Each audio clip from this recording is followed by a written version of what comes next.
I brought this up with you yesterday, Jesse. That hillside just did not look stable. Do officials tonight believe it could move yet again?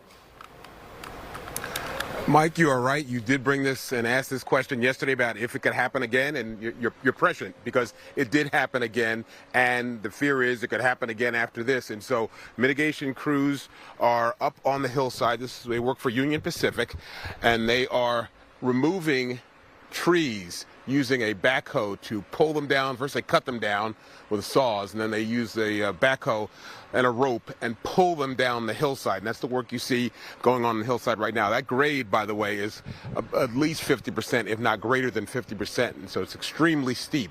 And this is the problem. Also, we have dark clouds overhead, which means more rainfall is on the way. So they're trying to do this work, and for that reason, service is suspended until Monday. Big inconvenience for people who rely on this service to get to work.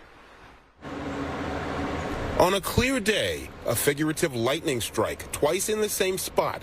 This after another AC transit train becomes stuck in another mudslide in almost the same Sonoma location as Tuesday's slide.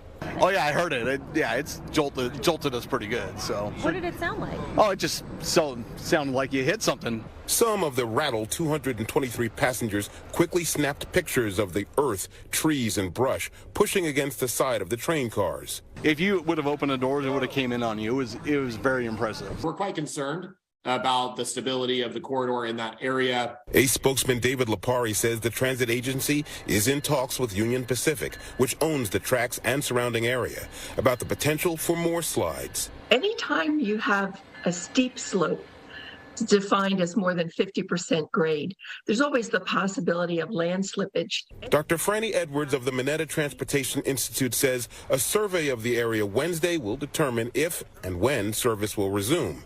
The soil in Niles Canyon slid onto the tracks Tuesday, trapping an ACE train and disrupting service for the first time this week. Well, they'll look for things like whether the vegetation is clearly moving, whether there are visual disruptions in the soil surface. Similar to the previous incident, a second ACE train was sent to rescue stranded passengers. 3 people suffered minor injuries, but the vast majority suffering from irritation. My boss is not going to believe this. Why? You know, because this is, I mean, I've already been late. 2 days in a row? Yeah, 2 days in a row I'm late, and you know, it's not their problem that I'm late. You know, I'm riding the train. And those commuters are going to have to find another way to get to work because service is suspended until Monday. So if you're looking for one of the trains, one of the 4 trains that head northbound from San Jose back up to Stockton, that service suspended tonight, as well as the next couple of days will not resume until Monday. As the work behind me continues, mitigation crews from Union Pacific pulling down trees and dirt, because that was the problem, trees and dirt falling down, sliding down into the trains. And of course, we're going to have more rain, so the work they're doing today and tonight might have to be repeated tomorrow, depending on how much rain we get. Bill Martin can tell you more about that. We're live near Sonoma. Jesse Gary, KTVU, Fox 2 News. We'll head back to you in Oakland. All right, Jesse, thank you for that. Our series of storms